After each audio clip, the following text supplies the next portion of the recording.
Hello बच्चों, तो कैसे हैं आप लोग? एकदम बढ़िया। मैं मनीष राज, आपका एमआर सर। ऑल्टरनेटिंग करंट के 6th लेक्चर में आज हम पढ़ेंगे series LC circuit. LC inductor and capacitor को सीरीज में कनेक्ट करेंगे तो इसी को कहते हैं सीरीज एलसी सर्किट। ये रहा साहब आपका इंडक्टर और इसके साथ सीरीज में कैपेसिटर जोड़ दिया। इंडक्टर का इंडक्टेंस कुछ एल होगा एंड कैपेसिटर का कैपेसिटेंस ही होगा। सीरीज में कनेक्ट करने के बाद इसको एक एसी बैटरी से कनेक्ट कर दिया। वोल्टेज का सोर्स है that is E is equal to E naught sine omega T या E naught sine omega T plus phi. देखो इसका वेरिएशन सिनुसॉइडल होगा बट साइन के फंक्शन में हो ये जरूरी नहीं है ना। ये हो सकता है cos phi T, E naught cos omega T या cos omega T plus phi. Variation sinusoidal होगा साहब, ठीक है। तो इस बार बैटरी का EMF E naught sine omega T ना मान के सिर्फ ईटी मान लेता हूं, मतलब as a function of time ये चेंज हो रहा है सिनुसॉइडल। और इसमें जो करंट फ्लो हो रहा है ना किसी भी टी टाइम पे उसको मान लेता हूं मैं आई नॉट साइन ओमेगा टी। कोई बुराई नहीं बेटा, क्लियर है। चलो यहां पे पोटेंशियल ड्रॉप होगा किसी टी टाइम पे VL, potential drop across inductor.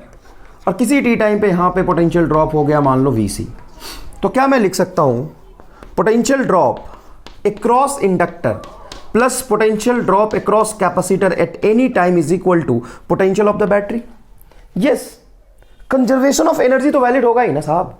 इसके क्रॉस पोटेंशियल ड्रॉप प्लस इसके क्रॉस पोटेंशियल ड्रॉप का सम किसी भी इंस्टेंट पे net potential of the battery के इक्वल होगा। और बैटरी का पोटेंशियल भी कांस्टेंट नहीं है, ये भी सिनुसॉइडली वेरी कर रहा है। यहां भी पोटेंशियल किसी इंस्टेंट पे अलग होगा, फिर थोड़ी देर बाद अलग होगा। तो किसी इंस्टेंट पे देखेंगे तो एकदम सही है। बट इसका पीक किसका? बैटरी का पीक लिख देता हूं। बैटरी का peak is equal to inductor के क्रॉस पीक प्लस कैपेसिटर के अलोंग पीक का सम। इंडक्टर के क्रॉस प्लस कैपेसिटर के अलोंग पोटेंशियल ड्रॉप का पीक क्या बैटरी के पीक के बराबर होगा? कभी भी नहीं। अगर मैं देखूं VRMS of battery is equal to VRMS across inductor plus VRMS। RMS मतलब रूट मीन स्क्वायर एवरेज। जो इंडक्टर के लॉन्ग ड्रॉप होगा प्लस कैपेसिटर के लॉन्ग ड्रॉप होगा वो बैटरी के RMS के इक्वल नहीं होगा। किसी इंस्टेंट पे एनर्जी कंजर्वेशन के अकॉर्डिंग ये तो होना ही चाहिए, इसका पोटेंशियल ड्रॉप प्लस इसका पोटेंशियल ड्रॉप बैटरी के पोटेंशियल ड्रॉप के इक्वल होगा। लेकिन इसके पोटेंशियल ड्रॉप का पीक ये भी सिनुसॉइडली वैरी करेगा, ये भी सिनुसॉइडली वैरी करेगा। इसके पोटेंशियल ड्रॉप का पीक प्लस इसके पोटेंशियल ड्रॉप का पीक बैटरी के पोटेंशियल ड्रॉप के पीक के बराबर होगा। ऐसा नहीं है। क्यों नहीं है? क्यों नहीं है तो मैं अभी समझा देता हूं। देखो इंडक्टर के क्रॉस जो वोल्टेज होगा सिनुसॉइडली वैरी करेगा और कैपेसिटर के लॉन्ग जो वोल्टेज होगा वो भी सिनुसॉइडली वैरी करेगा। क्या ये दोनों सेम फेज में होंगे? नहीं, सेम फेज में नहीं होंगे। तो जिस इंस्टेंट पे इसका पीक होगा उस इंस्टेंट पे पता नहीं इसका क्या होगा, वो किसी और इंस्टेंट पे होगा। तो आप तो कह रहे हो किसी इंस्टेंट पे पोटेंशियल ड्रॉप का सम इसके बराबर होगा ना, बैटरी के इंस्टेंटेनियस पोटेंशियल ड्रॉप के बराबर होगा। लेकिन पीक तो किसी एक टाइम पे आएगा नहीं। समझ रहे हैं मैं आप क्या कह रहा हूं आपको? इसके क्रॉस पोटेंशियल ड्रॉप का जो पीक होगा, इसके क्रॉस पोटेंशियल ड्रॉप का जो पीक होगा वो एक टाइम पे नहीं आएगा। तो इन दोनों का सम बैटरी के पीक के बराबर आप कैसे लिख सकते हैं? हाँ सर, नहीं लिख सकते। तो फिर क्या रिलेशन होगा इसके RMS में? और सबसे ज्यादा इंपॉर्टेंट बात कि हम किस में ज्यादा इंटरेस्टेड है, किसी इंस्टेंटेनियस पोटेंशियल ड्रॉप पे कि RMS पे? तो हमारे लिए किस इंस्टेंट पे कितना पोटेंशियल ड्रॉप कर रहा है ये हमारे लिए मायने नहीं है। और यहां पे सिर्फ VL लिख दो तो क्या मानोगे? इंस्टेंटेनियस एवरेज या RMS? या मैं वोल्ट मीटर लगा के रीडिंग पूछ लूं तो क्या मानोगे? RMS। हमारे लिए चारों सवाल का जवाब है RMS। हमारे लिए इंपॉर्टेंट क्या है? RMS। यहां पे सिर्फ ऐसे VL और VC लिख दो तो क्या समझो मैं? RMS। अगर मैं वोल्ट मीटर लगा दो रीडिंग देगा वो क्या होगा? RMS। मैं सबसे ज्यादा इंटरेस्टेड किस में हूं? RMS। तो मैं बात किसके बारे में करूंगा? RMS। तो यहां पे क्या RMS का ड्रॉप का सम क्या इसके बराबर मैं लिख सकता हूं? नहीं। तो मैं कैसे लिखूंगा? तो सबसे इंपॉर्टेंट बात, जो करंट फ्लो होगा किसी भी टाइम पे, net current across the circuit, net current across inductor, net current across capacitor या RMS, कुछ भी मानो, करंट तो किसी भी इंस्टेंट पे सेम ही होगा। क्या सर्किट का RMS करंट और इंडक्टर का RMS करंट सेम होगा? अरे यार, करंट तो एक ही करंट जा रहा है ना हर इंस्टेंट पे। यहां पे इंस्टेंटेनियस वोल्टेज और यहां पे इंस्टेंटेनियस वोल्टेज सेम नहीं होगा। यहां का इंस्टेंटेनियस वोल्टेज प्लस ये instantaneous voltage is equal to होगा। सीरीज का रूल जानते हैं ना आप। तो करंट किसी भी इंस्टेंट पे सेम होगा, नेट करंट I। और वो सिनुसॉइडली वेरी कर रहा है तो उसका फेजर डायग्राम बनाओ। क्या बनाओ, फेज डायग्राम। क्योंकि इंस्टेंटेनियस वोल्टेज ड्रॉप यहां से आप लिख सकते हो, है ना, ये कुछ मान लो कि साइन ओमेगा टी, ये sign omega T minus pi हो जाएगा। कैसे होगा मैं अभी बता दूंगा। फिर इसको सॉल्व करके इसमें रिलेशन निकालोगे तो बहुत लेंदी हो जाएगा। और वही चीज जो 1.5 पेज के सॉल्यूशन के बाद आता है वो बिना किसी कैलकुलेशन के फेजर डायग्राम में दिख जाता है। ये इसी में मैंने आपको समझाया है। तो बताइए, अगर मैं यहाँ पे करंट, अगर क्या यहाँ पे लिया ही है मैंने आई नॉट साइन ओमेगा टी, और साइन का रेफरेंस लाइन ये लेते हैं अपन, तो ये ले लिया हमने आई नॉट साइन ओमेगा टी आपका करंट किसी भी इंस्टेंट पे। करंट अपन ने इधर मान लिया। अगर करंट इधर है, करंट यहाँ है, तो इंडक्टर का वोल्टेज किधर होगा? इंडक्टर का वोल्टेज हमेशा करंट से लीड करता है। मैंने बताया था ना, याद कर लो, ये VL, ये VC और ये VR। जिधर ये इधर VR क्यों? क्योंकि इधर होता है I, इधर होता है I। बताओ, pure resistor, pure capacitor, pure inductor, बताया समझ में आया कि नहीं आया? तो बोलो इधर आई। इंडक्टर के क्रॉस जो वोल्टेज ड्रॉप होता है वो करंट से π/2 आगे चलता है। ओ हो। और सर कैपेसिटर का ये रहा π/2 पीछे चलता है, तो करंट के क्रॉस तो कोई वोल्टेज ड्रॉप होगा नहीं क्योंकि इसमें रेजिस्टेंस है नहीं। प्योर LC सर्किट है, प्योर LC सर्किट है। अगर ऐसा है, क्या ये VL और यहां पे अगर VR भी होता, मान लो ये VL है, ये VR होता, ये VC होता, ऐसा होता, क्या इनको स्केलर की तरह जोड़ दूं क्या मैं? अगर VL 5 है और VR भी 5 है तो स्केलर की तरह जोड़ दूं क्या? नहीं सर, स्केलर की तरह जोड़ नहीं सकते। क्या ये वेक्टर है? सुनना ध्यान से, मैं अभी जो इंपॉर्टेंट बात बोलूंगा। क्या VL, VR, VC वेक्टर है? नहीं, पोटेंशियल वेक्टर नहीं होता। वेक्टर फिजिकल क्वांटिटी वो क्वांटिटी होते हैं जिसके पास मैग्नीट्यूड, डायरेक्शन के साथ साथ ट्रायंगल ऑफ वेक्टर एडिशन को फॉलो करता है। अब मेरी बात सुनिएगा ध्यान से। क्या पोटेंशियल का कोई डायरेक्शन होता है? नहीं, वेक्टर नहीं है। क्या ये वेक्टर की तरह ट्रीट करते हैं? IIT में बहुत पहले एक एसएसएल रीजन पूछा था कि VL, VC are the vectors. No, but VL, VC we are the treat as a vector. No, even these are not vector or not treated as a vector। तो sir हम तो यहां पे VL और VR होता है 5 और 5 होगा तो 5√2 लिखते हैं। अरे भाई, ये साइन और कॉस के फंक्शन में वैरी कर रहा है, इसका वेरिएशन सिनुसॉइडल है। तो हम जोड़ते समय हमें लगता है कि वो ट्रायंगल ऑफ वेक्टर एडिशन को फॉलो कर रहा है, लेकिन इसके पास कोई डायरेक्शन नहीं होता। अच्छा, कोई भी ऐसा फंक्शन जिसमें साइन आ जाएगा, क्या वो वेक्टर हो जाएगा? नहीं भाई, वेक्टर नहीं होगा। जैसे मान लो VL का ड्रॉप है 5 साइन ओमेगा टी और VC का ड्रॉप है -3 साइन ओमेगा टी। तो ऐड करोगे तो 5 sine omega T -3 sign omega t क्या होगा? 2 साइन ओमेगा टी। क्यों ऐसा सब्ट्रैक्ट हुआ? अरे भाई, ये साइन ओमेगा टी में है, ये माइनस साइन ओमेगा टी में है, ये ऊपर है तो ये नीचे है ना। साइन वैसे इधर है, एक केस एज्यूम करने के लिए समझा रहा हूं।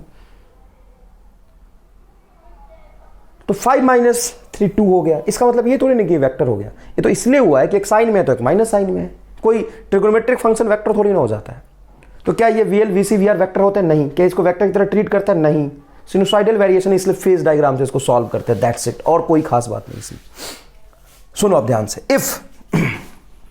If potential drop across inductor is greater then potential drop across capacitor. Inductor के लॉन्ग पोटेंशियल ड्रॉप ज्यादा है कैपेसिटर के लॉन्ग, तो इसको कहते हैं इंडक्टिव सर्किट हो गया। इंडक्टिव नेचर का हो गया क्योंकि इंडक्टर में इंडक्टिव सर्किट हो गया क्योंकि इंडक्टर में पोटेंशियल ड्रॉप ज्यादा हो रहा है, ये ज्यादा है। जब इसको सब्ट्रैक्ट करोगे, इन दोनों में फेज डिफरेंस कितने का होगा? एक ऊपर तो एक सीधा नीचे, पाई का। ये π/2, ये π/2। तो इंडक्टर के क्रॉस वोल्टेज ड्रॉप पाई आगे चलता है कैपेसिटर के लॉन्ग वोल्टेज ड्रॉप से। अगर ये ज्यादा है तो इसको सीधा सब्ट्रैक्ट करेंगे, ये आएगा बेटा। ध्यान से देखिएगा, कोई रॉकेट साइंस नहीं है, बड़ा आसान है। ये आएगा आपका, बताइए, करंट एंड वोल्टेज में ड्रॉप। यहां पे करंट है, वोल्टेज नहीं है, यहां पे करंट है सिर्फ। तो ये आएगा π/2 का फेज डिफरेंस। क्या आएगा बेटा? π/2 का फेज डिफरेंस। किस में आया है π/2 का फेज डिफरेंस? वोल्टेज और करंट में। कौन आगे चल रहा है? वोल्टेज। क्यों? क्योंकि ये सर्किट इंडक्टिव था। ये रहेगा आपका नेट वोल्टेज। नेट वोल्टेज को आप लिख सकते हैं I इंटू इम्पीडेंस। तो ये I into impedance is equal to VL को लिख सकते हैं I इंटू XL और VC को लिख सकते हैं I into XC। I cancel हो गया, तो ये आपका इम्पीडेंस आ जाएगा Z is equal to XL minus XC। आप इसको लिख सकते हैं, XL को लिख सकते हैं आप क्या लिख सकते हैं बेटा? XL को लिख सकते हैं ओमेगा L माइनस 1/ओमेगा C, that is equal to impedance Z, यह आपका साहब आ गया इम्पिडेंस, और यह इसका फेजर डायग्राम। ऐसा तब आया है जब इंडक्टर के क्रॉस पोटेंशियल ड्रॉप आपने ज़्यादा माना है। अच्छा, इस Z को और एक्सप्लेन करके लिखेंगे तो Z इज इक्वल टू आप लिख सकते हैं ओमेगा को 2 पाई एफ, तो 2 पाई LF माइनस 1/2 पाई CF। अगर आप इम्पिडेंस वर्सेस फ्रीक्वेंसी का ग्राफ बनाएं तो कैसा ग्राफ बनेगा सोच के बताओ। इम्पिडेंस वर्सेस फ्रीक्वेंसी का, तो ध्यान से, एकदम ध्यान से सुनना। अगर मैं फ्रीक्वेंसी 0 रखता हूँ, स्टार्टिंग से ग्राफ बनाएंगे, फ्रीक्वेंसी 0 रखूँगा तो ये 0 हो जाएगा, ये 1/0 मॉड ले लो, क्योंकि अपन देखो रेसिस्टेंस निगेटिव नहीं होता, -5 ओम थोड़ी ना होता है, तो मॉड ले लो और इसके मॉड को ग्राफ बनाओ, तो 1/something क्या हो जाएगा, 1/0 क्या हो जाएगा, इन्फाइनाइट, मतलब इन्फाइनाइट रेजिस्टेंस आएगा। और जैसे जैसे फ्रीक्वेंसी को बढ़ाओगे तो ये डिनोमिनेटर वाला टर्म जैसे जैसे इसको बढ़ाओगे तो ये कम होगा और ये धीरे धीरे बढ़ेगा, तो इसका सब्ट्रैक्शन थोड़ा कम हो जाएगा, कुछ ऐसा आके 0 हो जाएगा। एक पर्टिकुलर फ्रीक्वेंसी पे जब ये दोनों टर्म बराबर हो जाएगा तो इसमें से देखो टाइम के साथ ये बढ़ रहा है और ये भी बढ़ रहा है, लेकिन ओवरऑल क्या हो जाएगा, घट जाएगा, क्योंकि डिनोमिनेटर देखो फ्रीक्वेंसी बढ़ने से बढ़ेगा, फ्रीक्वेंसी बढ़ने से ये टर्म बढ़ेगा, लेकिन डिनोमिनेटर में बढ़ने का मतलब डिक्रीज होना, तो ये टाइम के साथ बढ़ रहा है, ये कम हो रहा है, तो एक टाइम आएगा जब दोनों की वैल्यू बराबर होगी तो 0 हो जाएगा। फिर जब फ्रीक्वेंसी बढ़ाते जाओगे तो ये बढ़ता जाएगा, ये घटेगा, तो कुछ इस तरह का वेरिएशन होता है बेटा, इंपेडेंस वर्सेस फ्रीक्वेंसी। मैंने आपको रेसिस्टेंस का भी ग्राफ बताया था फ्रीक्वेंसी के साथ, क्योंकि रेसिस्टेंस, प्योर रेसिस्टर का रेसिस्टेंस फ्रीक्वेंसी पे डिपेंड नहीं करता। अच्छा, एक्सेल का बनाया था स्ट्रेट लाइन, एक्सी का बनाया था रेक्टेंगुलर हाइपरबोला। ये इंपेडेंस जेड वर्सेस फ्रीक्वेंसी का ग्राफ कुछ इस तरह से बनेगा। क्लियर है क्या ये बात? ठीक है सर।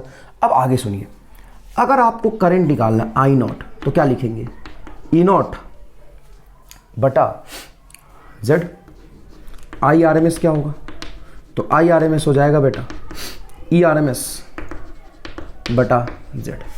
और फेज डिफरेंस कितना होगा, π/2 का। वोल्टेज और करंट के बीच में फेज डिफरेंस कितना होगा, π/2 का। ये पूरी कहानी तब की थी जब आप मान रहे थे कि VL डोमिनेंट है। If VC is greater then VL, तो इसी सर्किट को कहते हैं आप कैपेसिटिव सर्किट। और आपको कुछ नहीं करना इसमें, कैपेसिटिव सर्किट में क्या होगा, सिर्फ VC डोमिनेटिंग होगा तो नेट पोटेंशियल आएगा VC माइनस VL, और करंट तो आपका इधर ही रहेगा। इस बार वोल्टेज कहाँ चला गया, पीछे चला गया, π/2। क्लियर है क्या? स्क्रीन पॉज करके ये पूरा लिखिए प्लीज।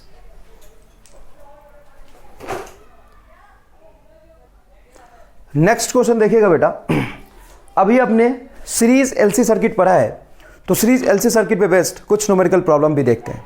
यहां पे देखिए, ये कैपेसिटर और ये इंडक्टर, ठीक है। बैटरी लगाया मैंने 80 वोल्ट एंड 50 हर्ट्ज का।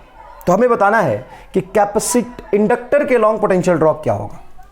अब देखिएगा इस सवाल का सॉल्यूशन, हमें पता है कि इंडक्टर का पोटेंशियल ड्रॉप VL और ये VC, VL ये VC, ये याद रख लेना। सबसे ज्यादा इंपॉर्टेंट कंसेप्ट जो AC में है वो AC सोर्स के साथ series LC circuit, pure L circuit, pure capacitor, pure inductor, pure resistance, series LCR, यही सब पढ़ेंगे ना। और ये सब पढ़ते समय इतना याद रखिए कि अगर आप करंट को इधर मान लेते हैं, चाहे वो साइन है या साइन ओमेगा टी है, प्लस फाई है या कॉस ओमेगा टी है, कुछ भी है, साइन को अगर आप करंट को इधर मान लेते हैं तो प्योर रेसिस्टेंस का मतलब करंट ये रहा मेरा, देख घड़ी वाला हाथ, ये लेफ्ट हैंड, ये करंट है। प्योर रेसिस्टर वोल्टेज भी करंट के साथ होगा। प्योर इंडक्टर वोल्टेज आगे चला जाएगा। प्योर कैपेसिटर वोल्टेज नीचे चला जाएगा। LC सर्किट तो या तो वोल्टेज ऊपर होगा अगर इंडक्टर का पोटेंशियल डोमिनेंस है वो ज्यादा है, या कैपेसिटर का पोटेंशियल ज्यादा है तो नीचे हो जाएगा, इसी लाइन में रहेगा। प्योर LC सर्किट में वोल्टेज π/2 से आगे भी रह सकता है अगर VL ज्यादा है, और वोल्टेज π/2 से पीछे भी जा सकता है अगर VC ज्यादा है। अच्छा बताओ, LR सर्किट दिस, बताओ CR सर्किट दिस, क्या खास बात है? बस ऐसे घूमना है, खड़े हो जाओ और सुबह उठ के प्रैक्टिस करना है ना। रोज सुबह उसके 2 दिन तक, 3 दिन, 4 दिन, 5 दिन तक प्रैक्टिस करना। प्योर रेसिस्टर, प्योर कैपेसिटर, ये करंट, ये voltage, pure inductor, LC circuit, LR circuit, CR circuit, तो जाए कि नहीं आया? इधर देखो। तो चलो इसका सॉल्यूशन करते हैं साहब। तो हमें पता है VC माइनस VL बराबर पोटेंशियल ऑफ द बैटरी होगा, यही तो V नेट होगा। VC की वैल्यू बताइए क्या है, 30 minus VL is equal to V 80। तो वी एल बराबर क्या होगा 80 माइनस 30, 80 वी एल उधर चला जाएगा तो 30 minus 80 minus 50 volt, minus 50 volt गलत है ये। और क्या गलत है ये आपको समझना है, क्या गलत हो रहा है। देखो Vc माइनस वी एल, अगर कैपेसिटर का पोटेंशियल ज्यादा होगा तो आप ये लिखेंगे ना Vc minus V L, battery का पोटेंशियल होगा। और अगर इंडक्टर का पोटेंशियल ज्यादा है तो लिखेंगे V L minus V C is equal to V B. तो आपने ये इक्वेशन कैसे लिख लिया, आपको कैसे पता था कि कैपेसिटर का पोटेंशियल ज्यादा होगा, कैसे पता है। और दूसरी बात, ये जो सिंपल वीसी लिखा होता है ये होता क्या है, ये आरएमएस होता है। ये क्या होता है, आरएमएस होता है। तो आरएमएस तो कभी निगेटिव आ ही नहीं सकता, ये हुई ना बात, आरएमएस कभी तो निगेटिव आ ही नहीं सकता। तो वीएल आपका माइनस 50 कैसे आ गया, मतलब गलत है, आप गलत कर रहे हो। सही क्या होगा सर, तो देखो इन दोनों में से एक दूसरे का सब्ट्रैक्शन ये आएगा, मतलब कोई ना कोई एक का आरएमएस बैटरी के पोटेंशियल ज्यादा होगा, तभी तो इसमें से ये घटाओगे तो ये आएगा, या वीएल में से वीसी घटाओगे तो बैटरी का आरएमएस वोल्टेज आएगा। एक तो ज्यादा होगा, ये कम है तो ये ज्यादा होगा। तो वीएल देखना निगेटिव नहीं आना चाहिए बस, क्योंकि आरएमएस कभी निगेटिव नहीं आता। तुम आरएमएस निकाल रहे हो, सब आरएमएस निगेटिव आता ही नहीं, लिखो इस बात को कि आरएमएस निगेटिव नहीं आता और फिर सॉल्व करो। वीएल माइनस वीसी बराबर वीवी, वीएल बोलो वीएल बोलो वीएल बोलो, नहीं निकालना है सर। तो वीएल बराबर क्या होगा, VV plus VC, 80 plus 30 110 volt, and this is the correct answer. This is the correct answer. बताओ मजा आया कि नहीं है। चलो इधर देखो, इंडक्टर, कैपेसिटर और रेसिस्टेंस। अभी सीरीज एलसीआर नहीं पढ़ा है लेकिन उसका सवाल भी नहीं है, आर ऐसे ही जोड़ दिया मैंने। विच वोल्ट मीटर में हैव जीरो रीडिंग। अरे भाई आरएमएस कैसे जीरो हो सकता है, आरएमएस का मतलब होता है स्क्वायर करके मीन लेना, और साइन हो कॉस हो टैन हो किसी का भी स्क्वायर करोगे तो निगेटिव वाला पॉजिटिव हो जाएगा, उसका मीन जीरो कैसे आएगा। तो यहां पे आएगा कुछ ना कुछ इंडक्टर का इंडक्टेंस होगा, तो इसका आरएमएस कभी जीरो नहीं आ सकता। लिखा है बीच वोल्ट मीटर में हैव जीरो रीडिंग। पहला वोल्ट मीटर सिर्फ इंडक्टर के क्रॉस है, दूसरा वोल्ट मीटर कैपेसिटर के लॉन्ग है, और तीसरा वोल्ट मीटर आप देख पा रहे हैं एल और सी के लॉन्ग है। तो RMS voltage cannot be zero, मतलब reading cannot be zero of V1 and V2। V1 and V2 का रीडिंग जीरो कभी नहीं हो सकता, क्योंकि कैपेसिटर के लॉन्ग कुछ इसका कैपेसिटिव रिएक्टेंस है, तो यहां पे कुछ ना कुछ पोटेंशियल ड्रॉप आएगा, उसका आरएमएस ये बताएगा। बट V3 रीडिंग का मतलब ही होता है RMS can be zero of V3, और यही आपसे पूछा है किसका रीडिंग जीरो हो सकता है, V3 वोल्ट मीटर का। क्यों, क्योंकि वोल्टेज VL और VC में पोटेंशियल ड्रॉप होता है पाई का, करंट दोनों में सेम जाएगा। मान लो इसका इंडक्टिव रिएक्टेंस और इसका कैपेसिटिव रिएक्टेंस सेम है, ये 4 है और ये भी 4 है, इसका रिएक्टेंस 4 है, इसका भी रिएक्टेंस 4 है, और करंट सेम जाएगा, तो दोनों के लॉन्ग पोटेंशियल ड्रॉप सेम होगा। तो VL बराबर VC और VL बराबर VC हो जाएगा, तो नेट वोल्टेज ड्रॉप सर्किट का क्या हो जाएगा, जीरो। तो ऐसा इन नंबर ऑफ सवाल पूछा जाता है कि इन दोनों की वैल्यू सेम रख देता है सीरीज में, तो इन दोनों के long net potential drop zero हो जाएगा। तो सर बैटरी का जो पोटेंशियल दिया कहां जाएगा, रेसिस्टर में। बट VL और V2 can not be zero, but V1 and V2 can not be zero. तुमने सेमीकंडक्टर पढ़ा है क्या, सेमीकंडक्टर पढ़ा है। सेमीकंडक्टर में तुमने ट्रांजिस्टर पढ़ा होगा एज अ एम्पलीफायर। तो सेमीकंडक्टर तो बहुत बाद का फिजिक्स है या बहुत बाद का इंस्ट्रूमेंट है। पहले सीरीज एलसीआर यूज होता था एज एन एम्पलीफायर। वो कैसे, अभी सीरीज एलसीआर सर्किट पढ़ाऊंगा तो समझ आ जाएगा, है ना। पहले जब ट्रांजिस्टर नहीं होता था तो सीरीज एलसीआर सर्किट ही एम्पलीफायर की तरह यूज होता था। कैसे, ये मैं बताऊंगा, है ना। अभी सीरीज एलसीआर पढ़ाने दो। ये सवाल है बेटा, सर निकालना क्या है, सब कुछ निकालो फटाफट। जेड निकालो, जेड, और सर्किट का नेचर कैसा होगा ये निकालो। वोल्टेज और करंट में कौन आगे चलेगा ये निकालो। तो सुनो ध्यान से, जेड हो जाएगा तुम्हारा एक्सएल माइनस एक्सी का मॉड ले लो, किसी में से कोई भी घटाओ कोई फर्क नहीं पड़ता है, निगेटिव आएगा वो हो नहीं सकता। तो चलो 4 में से 3 घटाओगे 1 ओम। तो इस सर्किट का नेट इंपीडेंस मात्र और मात्र 1 ओम होगा। ये समझना बहुत इंपॉर्टेंट है। कैसे सर, क्यों सर। तो जेड बराबर क्या बताया था, एक्सएल माइनस एक्सी। एक्सएल बोलो 4 ओम, एक्सी बोलो 1 ओम, 3 ओम तो 1 ओम आ गया। ओके, कोई खास बात नहीं है। सर्किट कैसा होगा, inductive.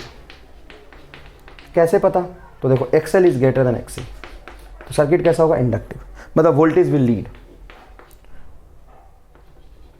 Voltage will lead by pi by 2, by current by pi by 2। Current कितना फ्लो होगा, तो कौन सा करंट चाहिए सर, आरएमएस चाहिए। आरएमएस चाहिए तो इसका आरएमएस वोल्टेज निकालो, ये पीक है, पीक को √2 से डिवाइड करोगे तो 20/1 20 एम्पियर, 20 एम्पियर, ये आएगा जवाब।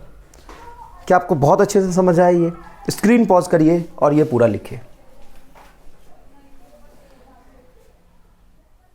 नेक्स्ट है बेटा सीरीज एलसीआर सर्किट, जो सबसे ज्यादा इंपॉर्टेंट है competition exam point of view से, ठीक है ना। तो देखिए सीरीज में हमने एल, सी और आर को कनेक्ट किया है। जरूरी नहीं कि एल सी आर ऑर्डर में हो, आर यहां लगा सकते हैं, एल यहां लगा सकते हैं, सी यहां लगा सकते हैं, इस बात से कोई फर्क नहीं पड़ता, ठीक है। तो ये बैटरी का potential EMF E0 sign omega T. अच्छा, इंडक्टर के क्रॉस जो पोटेंशियल ड्रॉप है वो VL, VC, VR। ये कौन सा पोटेंशियल ड्रॉप है, इंस्टेंटेनियस या आरएमएस या पीक? तो जब कुछ भी ना लिखा हो तो पीक होता है, वोल्ट मीटर भी लगाऊं, सॉरी कुछ भी ना लिखा हो तो आरएमएस होता है, और अगर मैं यहाँ पे वोल्ट मीटर भी लगा दूं तो आरएमएस ही रीड करके बताएगा। आप जानते हैं according to the energy conservation, potential drop across battery at any time t is equal to potential drop across inductor at any time t plus potential drop across capacitor at any time t plus potential drop across resistance at any time t का जो सम होगा वो potential of the battery के बराबर होगा किसी instant पे। But इसका आरएमएस का सम, पीक का सम सिंपल अलजेब्रिक सम को फॉलो नहीं करता है, वो फेज डायग्राम से हमें सम करना पड़ता है। बट किसी भी इंस्टेंट पे जो करंट फ्लो कर रहा होगा सर्किट से, वही करंट कैपेसिटर से जाएगा, वही रेसिस्टर से जाएगा, वही इंडक्टर से जाएगा।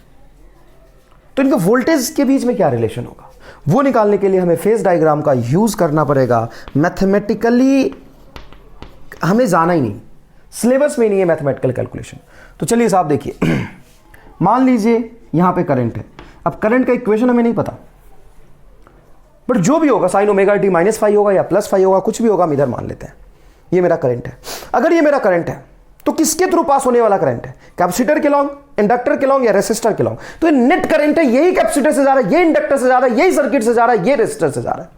तो रेसिस्टर के लॉन्ग जिधर करंट होता है उधर ही रेसिस्टर का वोल्टेज ड्रॉप होता है। मतलब पक्की बात है, रेसिस्टर का वोल्टेज ड्रॉप इधर ही आएगा VR। अच्छे से देख लो बेटा, ये तो बताया ना तुम्हें। और जिधर करंट होता है देन इंडक्टर का करंट, किसका करंट, इंडक्टर का करंट, वही है जो रेजिस्टर का है। और रेजिस्टर का करंट और रेजिस्टर का वोल्टेज सेम फेज में होता है। इंडक्टर का करंट भी यही है और इंडक्टर का वोल्टेज इंडक्टर के करंट से π/2 आगे चलता है। ओहो हो। और वोल्टेज π/2 पीछे चलता है। ये VC आ गया। अच्छा, हाँ बिल्कुल सर। अब तो वही एजम्पशंस, ये VL है, ये VC है, ये VR है, तो आपको मानना पड़ेगा VL ज़्यादा है कि VC ज़्यादा है। तो केस 1 पहले आप एज्यूम करें, केस 1 में माने कि if VL is greater than VC then circuit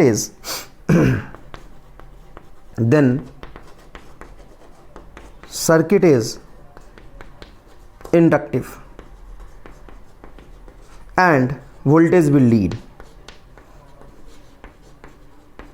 तुम्हें कैसे पता वोल्टेज लीड करेगा? पक्की बात है क्या? कहीं से खबर मिली है क्या सीक्रेट, वोल्टेज ही लीड करेगा? नहीं भाई। VL अगर ज़्यादा है तो VC एंड VL में पाई का फेज डिफरेंस है। अगर VL ज़्यादा है तो नेट वोल्टेज जब इसको सम करूंगा तो ये होगा तेरा ऊपर की तरफ ही होगा, क्योंकि VL की वैल्यू तुमने ज़्यादा बोली थी, तो ये होगा VL - VC। और ये साहब आपका होगा VR, और इधर ये होगा करंट, छोटा सा करंट मान लो। अब नेट वोल्टेज ड्रॉप अगर आपको RMS का निकालना है तो VL - VC और VR को π/2 पे आप फेजर डायग्राम से ऐड करेंगे, वेक्टर की तरह नहीं, फेजर डायग्राम से ऐड करेंगे।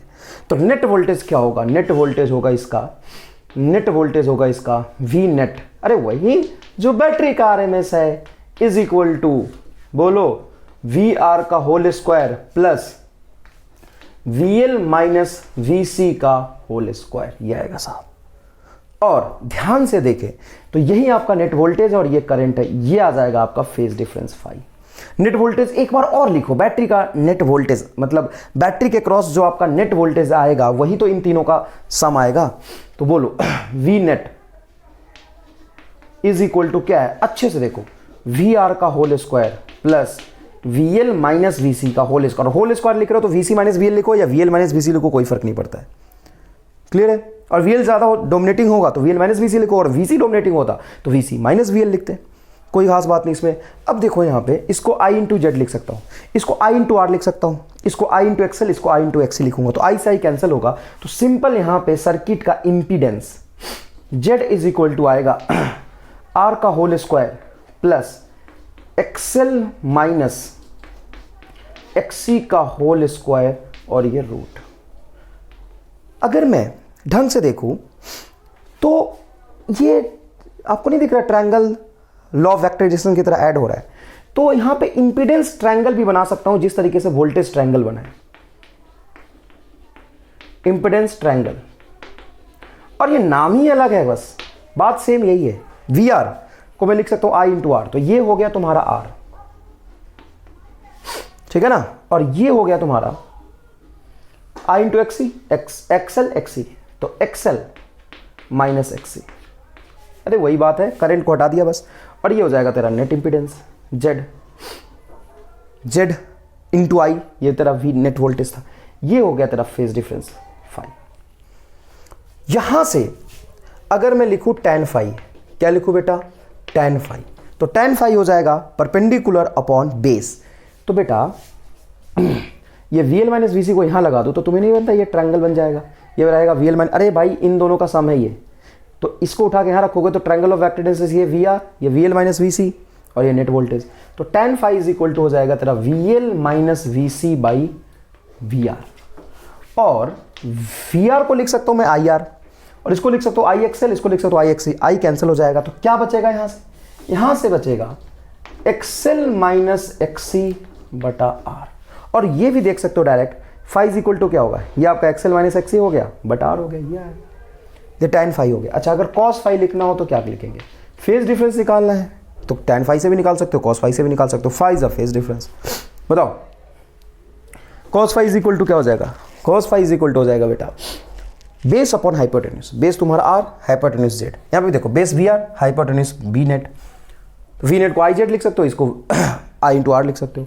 तो बताओ cos फाई क्या हो जाएगा, लिख लो ना बेटा VR बटा V नेट, और इसको लिख सकते हो आप R बटा Z, ये तुम्हारा cos फाई आगे चल के बहुत काम आएगा। वैसे तो जैसा tan फाई तुम्हारे लिए वैसा cos फाई, फेज डिफरेंस ही तो निकाला है।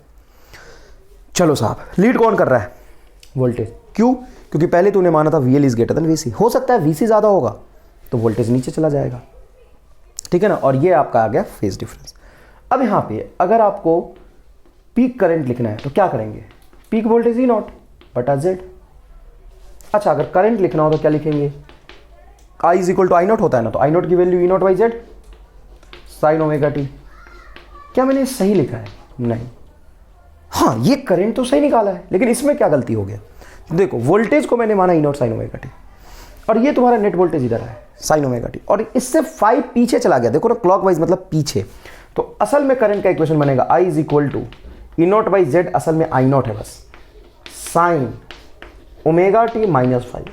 साइन ओमेगा टी माइनस 5 ही क्यों लिखा, क्योंकि वोल्टेज तुम्हारा साइन ओमेगा टी में है और जो करंट है वो वोल्टेज से 5 पीछे चल रहा है, इसलिए ये आएगा करंट का इक्वेशन, ये होगा करंट का इक्वेशन। थोड़ा समझ आ रहा है। अच्छा बेटा अगर मेरे से पूछा जाए कि यार VL बताओ क्या होगा, तो VL is nothing but IXL, that's it, IXL। अच्छा VC नथिंग बट IXC, अच्छा VR नथिंग बट IR। तो क्या मैं VL को लिख सकता हूं, अच्छा यहाँ पीक लिख दूंगा I नॉट, तो ये पीक वाला आ जाएगा, है ना, तो I नॉट इंटू XL, यही पीक वोल्टेज होगा इंडक्टर के क्रॉस, पीक करंट इंटू इसका रेजिस्टेंस ही तो पीक वोल्टेज ड्रॉप होगा, इंटू ये लिख दो sign omega T minus 5, sine omega T minus 5। क्या ये सही है, क्या ये सही लिखा है मैंने, नहीं, ध्यान से देखो, अगर तुम इंस्टेंटेनियस वैल्यू लिख रहे हो तो ध्यान से देखो, ये जो तुम्हारा VL है इधर है VL, और ये तुम्हारा नेट वोल्टेज है, नेट वोल्टेज अगर साइन माना है तो ये एंगल क्या हो जाएगा, पाई बाई 2 माइनस 5, अगर ये 5 है तो ये पाई बाई 2 माइनस 5, तो असल में इक्वेशन आएगा sign omega T, sign omega T, ये तुम्हारा वोल्टेज का फेजर डायग्राम, इससे कितना आगे है, पाई बाई 2 माइनस 5, तो omega T plus pi by 2 minus 5, ये आएगा तुम्हारा इंडक्टर के क्रॉस इंस्टेंटेनियस वोल्टेज ड्रॉप का इक्वेशन। वैसे ही RMS के लिए ये लिख लो, इधर RMS तो ये IRMS, इधर VC RMS तो IRMS, और पीक लोगे तो VC पीक तो I नॉट पीक, ये आ जाएगा। तो एक ही बार में आप सारी चीज़ें नहीं समझ पाएंगे, आप बस ये देखिए कि पहला स्टेप। क्या आपको फेजर डायग्राम समझ आया? ठीक है, क्या आपको ये याद है? टिक टिक टिक टिक टिक टिक, ये सब आता है? हाँ आता है। अब आपने एज्यूम किया है कि if VL is greater than VC, assume किया if VL is greater than VC, तो इसके लिए ये कहानी आई है। स्टेप बाइज करते चलेंगे। थोड़ा सा फेजर डायग्राम का कंसेप्ट मैंने आपको एक लेक्चर में अच्छे से इसलिए समझाया था, आप यहाँ पे ढंग से ड्राइव करके लिख सकते हैं। क्लियर है? स्क्रीन पॉज करके अच्छे से लिखिए बेटा।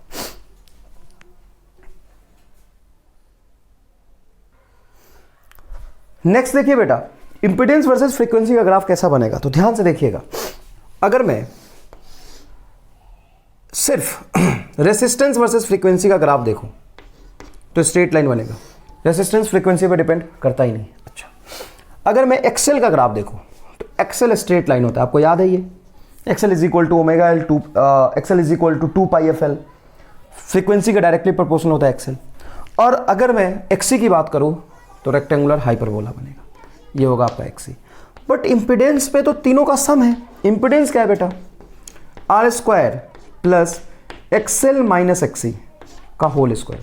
तो अगर मैं इंपीडेंस Z वर्सेस फ्रीक्वेंसी का ग्राफ बनाऊं तो कैसा बनेगा? और ग्राफ तो छोड़िए, थ्योरेटिकल भी सवाल पूछते हैं कि सीरीज LCR सर्किट में, किसमें?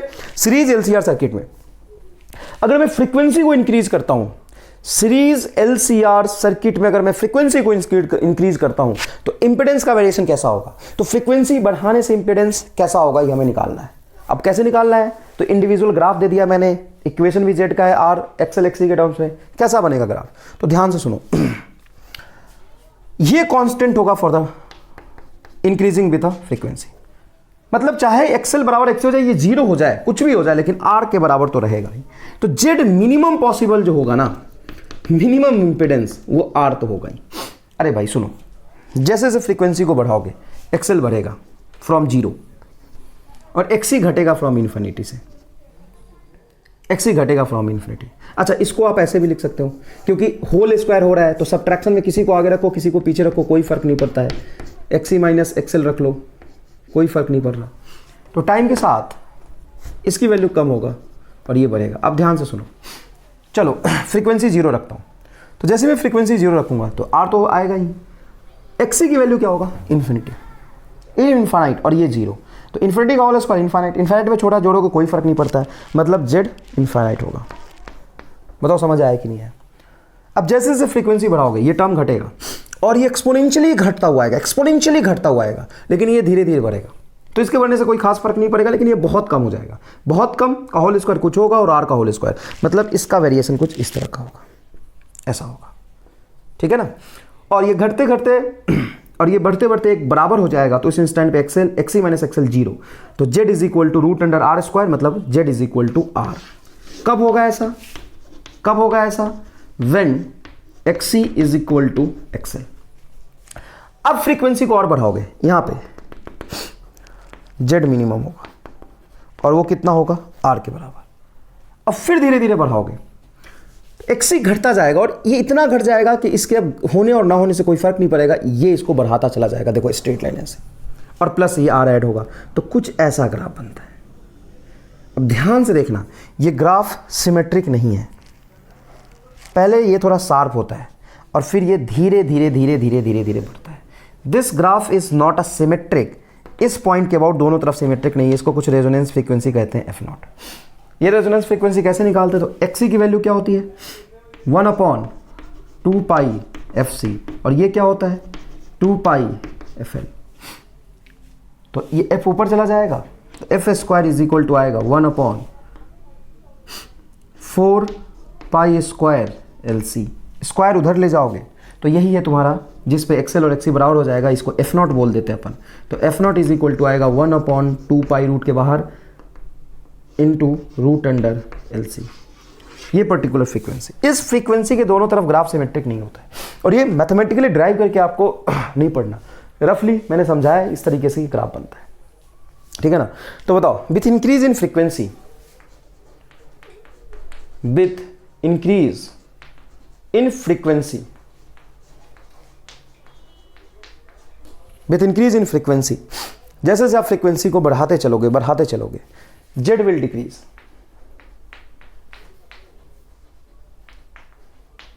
then Z will increase. First Z will decrease, then impedance will increase. Clear है? बहुत अच्छे से समझ आया क्या? अब जिस फ्रीक्वेंसी पे इंपिडेंस मिनिमम होगा उसको हम लोग कहते हैं resonance frequency. Resonance frequency. Resonance condition के बारे में अपन नेक्स्ट लेक्चर में बात करेंगे. फिलहाल सीरीज एलसीआर पे एक बढ़िया सवाल कर लेते हैं ताकि जो चीज़ हम कंसेप्चुअली महसूस करने की, समझने की कोशिश कर रहे थे वो भी हमें मैथमेटिकली एक बार दिख जाए. कैसा दिख जाए बेटा? मैथमेटिकली हमें एक बार दिख जाए. ये हमने सीरीज में आर, एल और सी कनेक्ट किया है. रेसिस्टेंस है आपका 4 ओम मान लेते हैं, और ये है आपका एक्सएल आपका 7 ओम और एक्सी आपका 4 ओम. चलो क्लियर है? और वोल्टेज मैंने लगा E is equal to 10√2 sine omega t. यहाँ लगा देते हैं क्या मीटर, ठीक है? यहाँ पे लगा देते हैं एक वोल्ट मीटर. बढ़िया सवाल है, सब कुछ डिस्कस करेंगे इसमें एक एक करके. ये लगा देते हैं V1, यहाँ पे लगा देते हैं साहब V2 और यहाँ पे लगा देते हैं V3. पता है ना, वोल्ट मीटर आरएमएस कैलकुलेट करके देते हैं. ठीक है, चलो अब यहाँ से सब कुछ कैलकुलेट करेंगे. सब कुछ का मतलब क्या क्या क्या क्या कैलकुलेट करेंगे? सबसे पहले इम्पीडेंस कैलकुलेट करते हैं. चलिए सबसे पहले क्या कैलकुलेट करते हैं बेटा? इम्पीडेंस. और इम्पीडेंस कैलकुलेट करते से फेज डिफरेंस भी आ जाएगा. तो इम्पीडेंस का फॉर्मूला बताइए. Z इज इक्वल टू, बहुत ईजी है यार, रट जाएगा तुम्हें सॉल्व करते करते. बोलो, R का whole square plus XL minus XC का होल स्क्वायर. देख के आंसर बता सकते हो, डेटा मैंने ऐसा सेट किया है. देख के आंसर बता सकते हो. कैसे सर? R 4 का होल स्क्वायर, ठीक है ना, 4 का होल स्क्वायर. एक्सएल बोलो 7 और एक्सी बोलो 4. 7 माइनस 4 3 का होल स्क्वायर, 4 का होल स्क्वायर 16, 3 का whole square 9, √25. √25 is equal to 5 ohm. Z आ गया. And tan phi is equal to क्या था याद करिए? एक्सएल माइनस एक्सी बटा आर. तो tan phi is equal to क्या हो जाएगा बोलो? XL minus XC.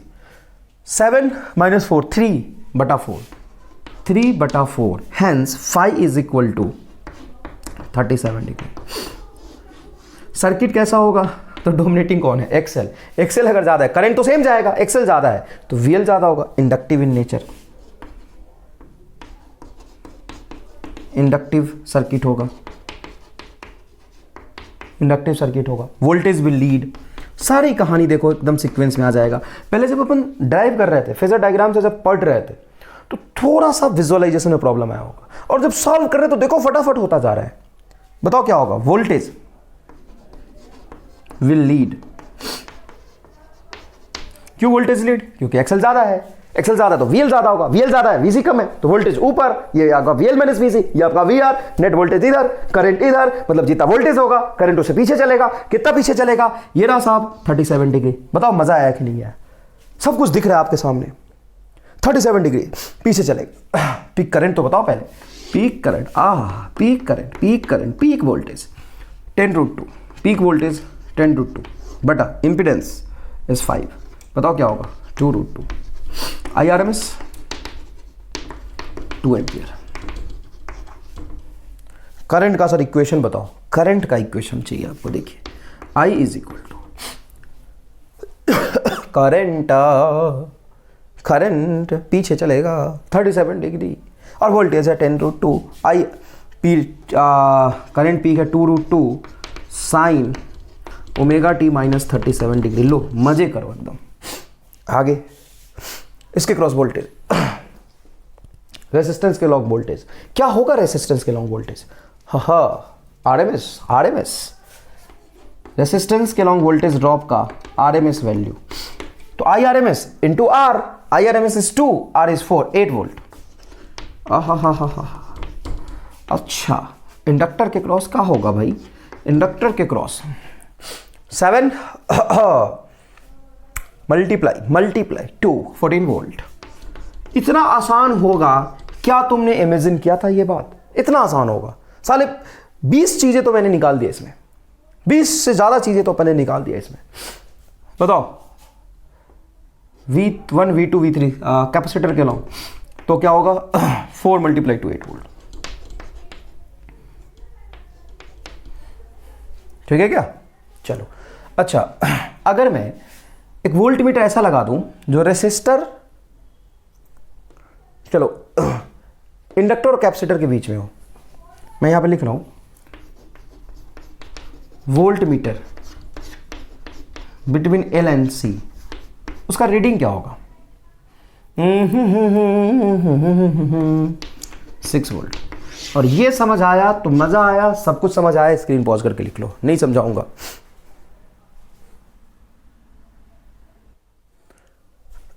Next is power loss in AC circuit. अब देखो दो तरीके से अपन यहां पे एसी सर्किट में चीजों को समझ सकते हैं। एक है मैथमेटिकल एनालिसिस और दूसरा है फेजर डायग्राम, फेज एनालिसिस। अगर फेज एनालिसिस से समझे तो मुझे उम्मीद है कि 99.99% बच्चे को याद हो गया होगा, चाहे पीछे कहानी क्या हुई कोई मतलब नहीं है, लेकिन ये याद है कि नहीं है, ठीक है ना। तो मैथमेटिकल एनालिसिस को मारो गोली, फेजर डायग्राम से पावर को जबरदस्त तरीके से मैं समझाता हूं, ध्यान से देखना, एकदम simplest explanation. Series LCR circuit, AC circuit. तो एसी सर्किट में अपन एग्जांपल मान लेते हैं पहले कि सीरीज एलसीआर, मतलब मोस्ट जनरलाइज तो यही होगा। इसी को आर हटा देंगे तो एलसी बन जाएगा, एल हटा देंगे तो सीआर बन जाएगा, सी हटा देंगे तो एलआर बन जाएगा, एल और सी हटा देंगे तो आर बन जाएगा, सीआर हटा देंगे तो एल बन जाएगा। तो देखो मान लो ये करंट फ्लो कर रहा है या वोल्टेज इधर है, कुछ भी मान यार, कुछ भी मान यार, कुछ भी मान, और ये साफ करंट है।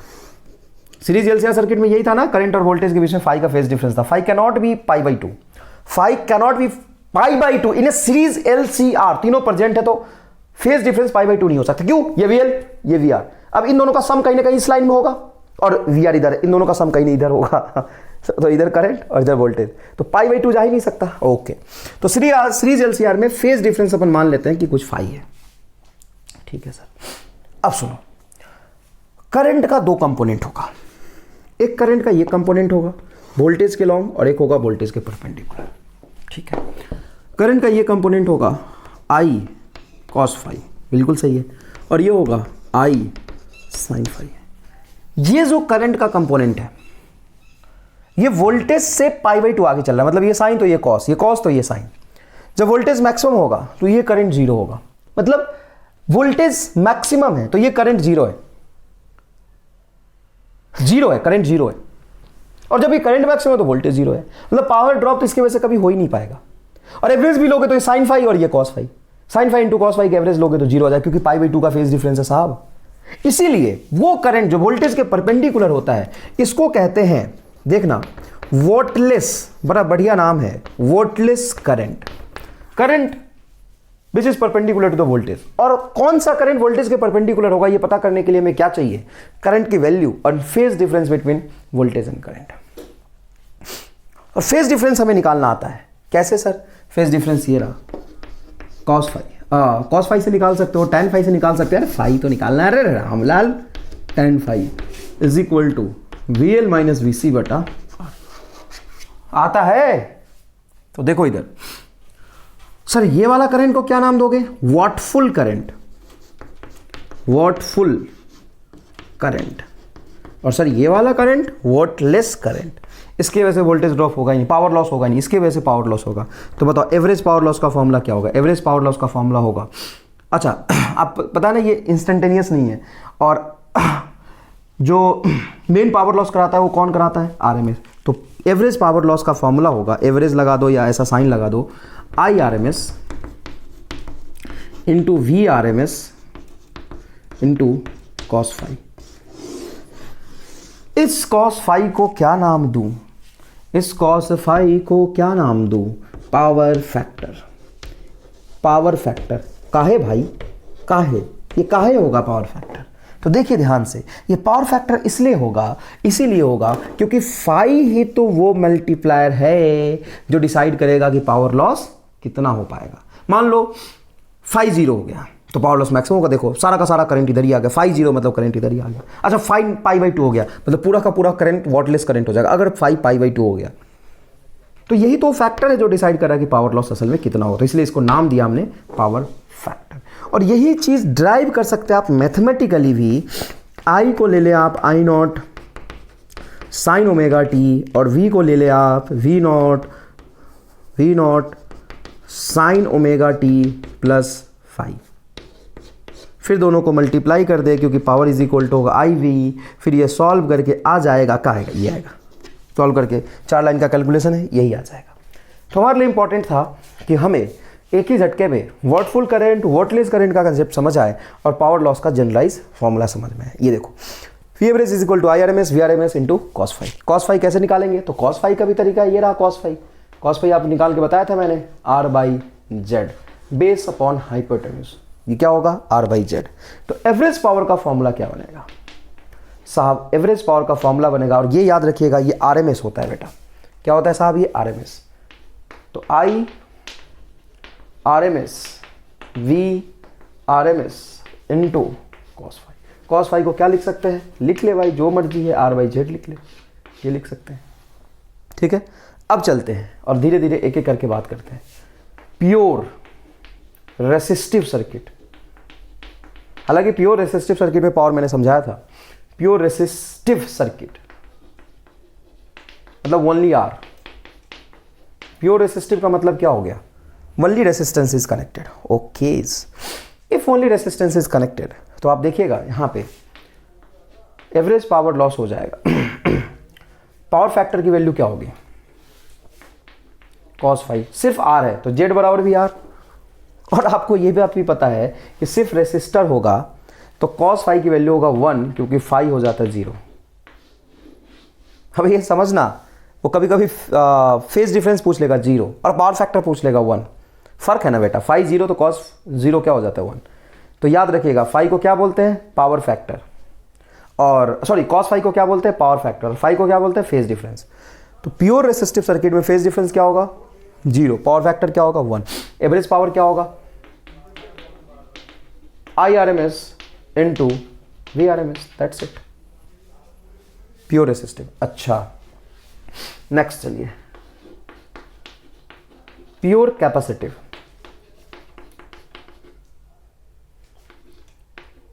और प्योर इंडक्टिव, दोनों का बात एक साथ कर सकते हैं। दोनों का बात एक साथ कैसे क्यों कर रहे हैं सर आप, क्योंकि प्योर कैपेसिटी में फेज डिफरेंस बोलो पाई बाई 2 और प्योर इंडक्टिव में फेज डिफरेंस बोलो पाई बाई 2, तो कॉस फाई की वैल्यू क्या हो जाएगी, 0। तो पावर फैक्टर हो जाएगा आपका 0, तो एवरेज पावर ड्रॉप क्या आ जाएगा, 0। तो प्योर इंडक्टिव और प्योर सर्किट को वॉटलेस सर्किट कहते हैं, वॉटलेस सर्किट कहते हैं। क्यों कहते हैं बेटा वॉटलेस सर्किट, क्योंकि ऐसा सर्किट है जिसमें एवरेज पावर ड्रॉप 0 हो जाएगा प्योर इंडक्टर और प्योर कैपेसिटर होने पे, प्योर इंडक्टर और प्योर कैपेसिटर होने पे। क्लियर है क्या, आपको समझ में आ रहा है। अच्छा, अगर मैं एलआर सर्किट लेता हूँ, एलआर सर्किट, क्योंकि ये सबसे ज़्यादा इंपॉर्टेंट होता है, सीरीज एलसीआर और एलआर सर्किट। एलआर सर्किट लूंगा तो इसमें फाई की वैल्यू क्या होगी, नॉट इक्वल टू 0। तो कॉस फाई क्या होगा, कॉस फाई हो जाएगा तुम्हारा आर बटा रूट अंडर एक्सएल का whole square plus R square, यही तो जेड आएगा, यही तो जेड आएगा।